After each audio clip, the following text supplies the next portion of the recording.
URC Team of the Season time. I've got my Team of the Season, my 15 players who I think, if they were to make a Team of the Season, this is the team I would select. So, some of it's based on stats, some of it's not. I don't fully base it on stats. There's a couple of players in here who, on the stats, might not be that impressive, but the way they've played, especially with, I've got a couple of partnerships that together they played really well. Individually, they're not the best, but together with each other, they're really, really good. I've also tried not to base it on just one team. I think, was it 9 of the teams are represented here. I've tried to go from a range. So I've got the 15 here. I'm going to just read it out, 1 to 15 who I've got, and then give you some stats and some reasons why I've put them in. So at number 1, I have gone with Bealham from Connacht. He has scored 2 tries. He averages 1 metre per carry, which isn't awful. Made 102 tackles and 3 turnovers. And now bear in mind he's only actually played 13 of the 18 total games, which for a prop isn't bad. Not bad at all. I couldn't find any scrum success with him playing. I could find Connacht's overall scrum success, but not with him purely starting, because he, obviously only played 13, so there would have been other props in his position. So, yeah. At number 2, though, I've gone with Tom Stewart from Ulster. He was the URC's top try scorer with 16. He averaged 3 metres per carry. He made 149 tackles and 6 turnovers. With him throwing, Ulster won 129 lineouts in 15 games, which I think for hooker is blinking incredible. 16 tries in 15 games for a hooker. Those are, if a winger had that, it'd be impressive. So yeah. Number 3, we've got Andrew Porter from Leinster. Very Irish front row. Actually, I'll give you a thing. The whole forward pack's very Irish for obvious reasons. Ireland are very, very strong in the front row. But number 3, Andrew Porter from Leinster. He's fairly similar to Bealham, actually. Scored 2 tries, made about a metre per carry, made 66 tackles and 6 turnovers, but he only played 9 games. So, averaging about a try every 4 games for a prop isn't bad again. 66 tackles, he's making about 7 tackles a game and about just under 1 turnover game, which isn't bad for a prop. At number 4, another Irishman in Niall Murray from Connacht. Don't know if it's Neil or Niall. I suspect it's probably Neil, but if I pronounce any of the names wrong, I'm sorry. He scored 2 tries, made about 2 metres per carry, made 125 tackles and 6 turnovers in 17 games. So he actually played a majority of the games. You'll notice this, that in some of the slightly, there is a few, big international stars on here, but they're also smaller, players who this might have been the breakthrough seasons. So they've not really been on the international stage much, which they usually tend to have played more games. But I have tried to proportion it for games played as well. So if a player's played 16 games and scored 4 tries, and a player's played 10 games and scored 4 tries, which one's more impressive. So, yeah, I've tried to scale it for games played as well. Number 5 is not an Irishman. I wanted to represent Benneton somehow because of an excellent season, and I've gone with Federico Ruzza. I think he's had a brilliant season. Really summed up Benneton, a good solid season. He scored 3 tries, made about 2 metres a carry, made 76 tackles and about 5 turnovers in 9 games. So as a second row, he's averaging about 1 try every 3 games, which is, pretty good for second row. As someone who sometimes plays second row myself, that's not bad. Really not bad. I think I scored about 1 try this season. But, my season wasn't the best due to injuries and stuff like that. Next up at number 6, I've gone with Scott Penny from Leinster. A brilliant season from the flanker. 5 tries, averaged about 3 metres per carry, made 156 tackles and 3 turnovers in 12 games. So he's averaging about a try every 2 games, which for a flanker is really good.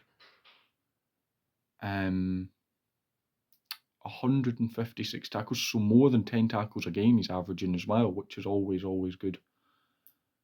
And yeah, just a brilliant player overall. Number 7 is one of these ones where, as compared to some of the rest, his individual stats aren't the best, but he's played less games than most of the others. So if you kind of scale it, they're still really good. And number 7 is Van der Flier from Leinster. He's had a brilliant season for both Leinster and Ireland. He scored 2 tries, made about 2.5 metres a carry, made 91 tackles and 6 turnovers in 7 games. So he's averaging well over 12 tackles a game, averaging about a turnover a game, and scored 1 try about every 3 games, which is really good for somebody who has missed big chunks of the season of club for his country. And then at number 8, I've gone with Gavin Coombes from Munster. He has been incredible this season, Coombes. 10 tries, made about 2 metres a carry, and 151 tackles with 9 turnovers. That is brilliant. That was all in 15 games. So played a lot of games, but, scored a try every game and a half. Which is brilliant. Made about 10 tackles a game. Made about a turnover every second game, which for an 8 isn't. I've noticed that the turnover stats are quite low. I don't know if that's as in a whole. I always thought that flankers and stuff should be averaging, what Van der Flier is in, 6 turnovers in 7 games. But I don't know. Most people had lower ones, so 9's on the high side. So that was Gavin Coombes. Number 9, I have gone with John Cooney from Ulster.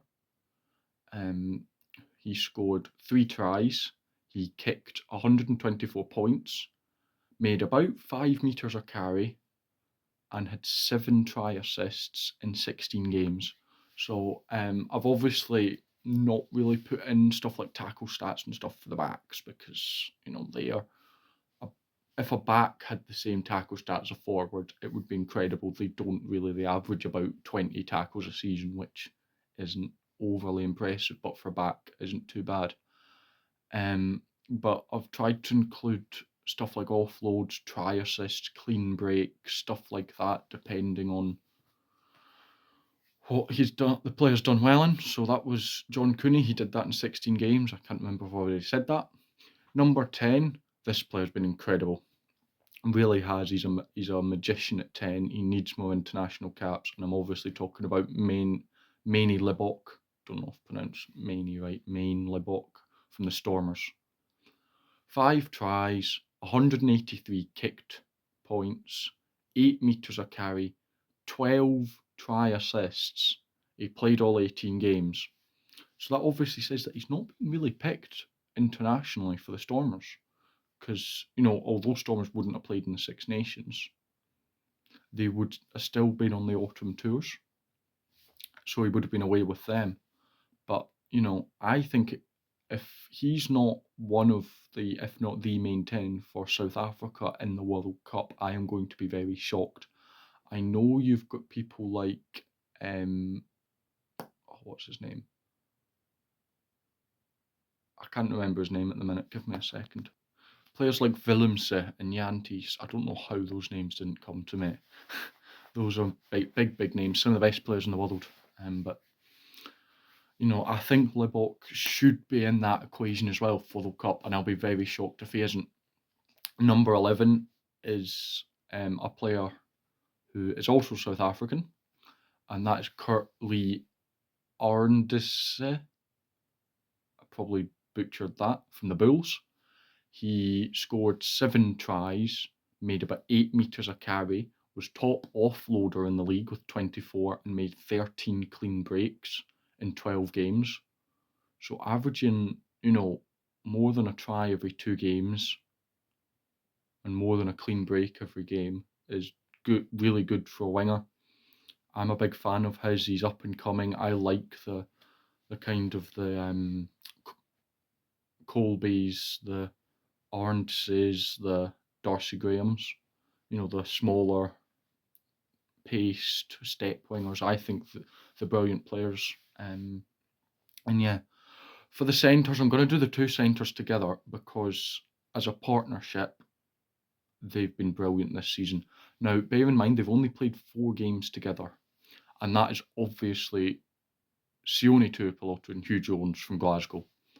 In 4 games combined, they have 4 try assists, scored twice, and made about 10 metres a carry, plus they've kicked numbers that I have not wrote down.